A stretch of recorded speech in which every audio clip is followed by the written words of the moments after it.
The Jeep Grand Cherokee L has been a staple in the US since the early 90s and is still a powerhouse, moving over 216,000 units in 2024 alone. For 2026, Jeep is doubling down on luxury to stay ahead of an increasingly crowded market.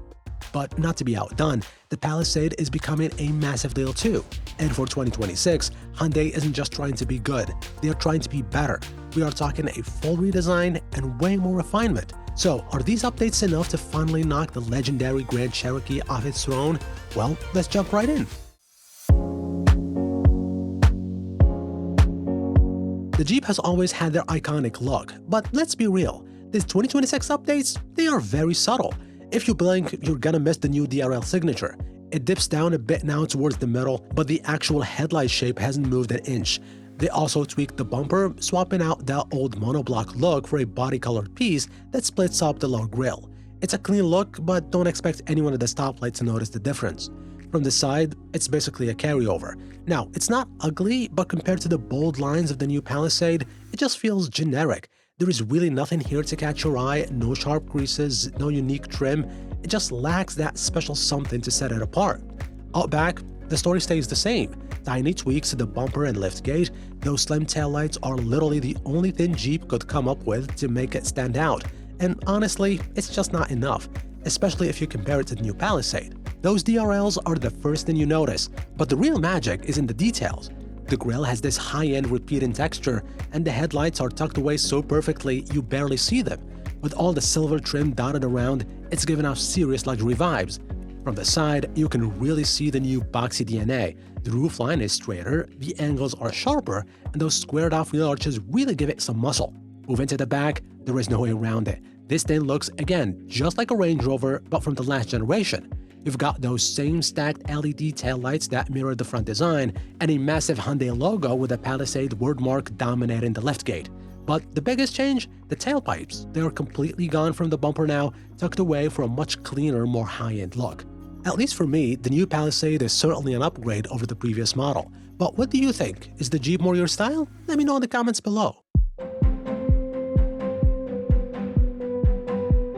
Jumping inside, the Jeep's cabin has seen more changes than the outside, though the same simplicity outside carries over to the interior.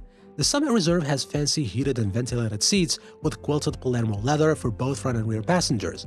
There is also open-pore waxed walnut on the dashboard for zone climate control and a 19-speaker Macintosh audio system. I must say, however, lower trim levels use far less impressive materials with too much hard plastic in the cabin. As for infotainment, the Grand Cherokee L actually has 3 screens in the front compartment: a 12.3-inch central touchscreen, a 10.3-inch digital instrument cluster, and another 10.1-inch touchscreen on the passenger side that's actually invisible to the driver.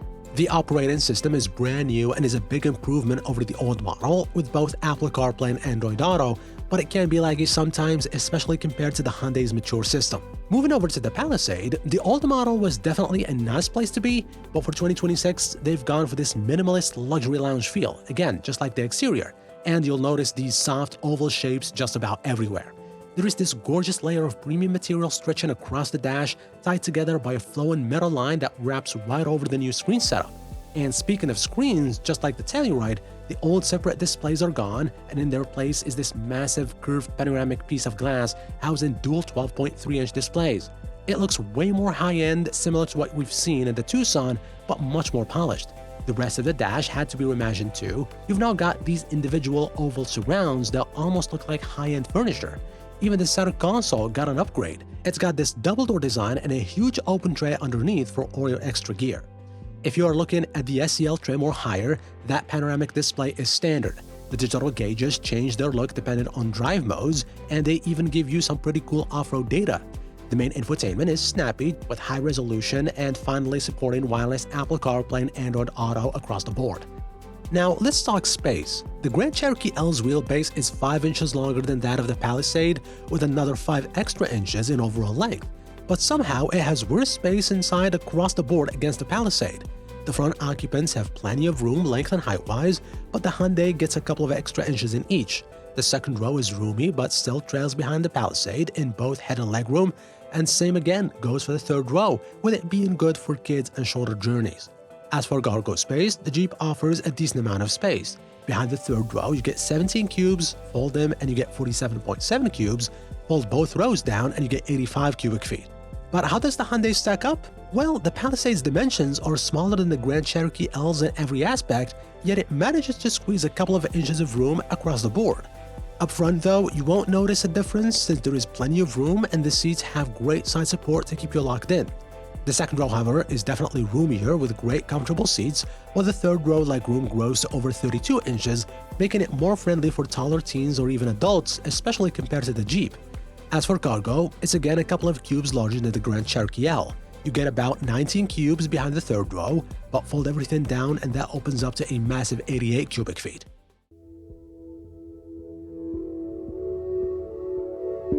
When it comes to pricing, the Grand Cherokee L base trim starts around $40,500. But to unlock access to the new turbo 4-cylinder powertrain, you'll have to upgrade to at least the limited trim, and it's the best one to get anyway since it comes with 20-inch alloy wheels, 10.3-inch gauge cluster, leatherette upholstery, heated front and second row seats, and 8-way power front seats. Now, the Palisade is a bit cheaper, starting around $39,500. But if you are looking at the Hyundai, skip the base model and go for the SEL Premium. It adds many of the SUV's best tech and luxury features, including USB-C ports in the third row, heated and ventilated front seats, the dual-screen setup, and Hyundai's most advanced driver assistant features. The top-of-the-line calligraphy model goes for $54,560.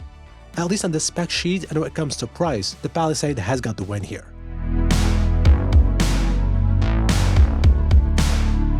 When it comes to driving and handling, the 2026 Palisade features a newly developed 3.5-liter V6 engine, making 287 horsepower and 260 pound-feet of torque, mated to an 8-speed automatic transmission. This new engine replaces the old 3.8-liter V6, which really worked hard to get going. Well, the good news here is that this engine is significantly more refined, and while it won't burn any rubber, it's far more effortless when going up to speed. And really, driving the Palisade, in a word, is reassuring. It's got this great mix of active safety tech, smooth dynamics, and a really commanding view of the road. And even though it's a big SUV, it doesn't always feel like one. Thanks to the accurate steering and those massive mirrors, you'll have no trouble navigating tight city streets or parallel parking. The only time you'll really notice its footprint is in a cramped parking garage. The handling feels confident too, the body control is solid, and the steering wheel just feels right. As for the Jeep, the 2026 Grand Cherokee L introduces Stellantis' newest engine, a powerful 2-liter Huracan 4 turbo. It delivers a massive 324 horsepower and 332 pound-feet of torque. These numbers are higher than the much larger 3.6-liter V6 with its 293 horses and 260 pound-feet of torque. Sadly, the V8 is still a no-show for 2026. The V6 has plenty of grunt to get this large SUV up to speed, but compared to the new Huracan 4, it's just old. This new engine is a massive upgrade. You get way more torque right in the mid-range where you actually need it. The transmission can be a bit slow to downshift. It's trying to save you gas, but when it finally drops a gear, the engine actually sounds cool. On the road, it feels plush thanks to its air springs, though it can feel a little floaty if you push it into a turn. Off-roading, however, is where the Jeep stands out from much of its competition. The full lineup is available with a choice of rear-wheel or four-wheel drive, except for the Trailhawk and Summit Reserve, which are four-wheel drive only.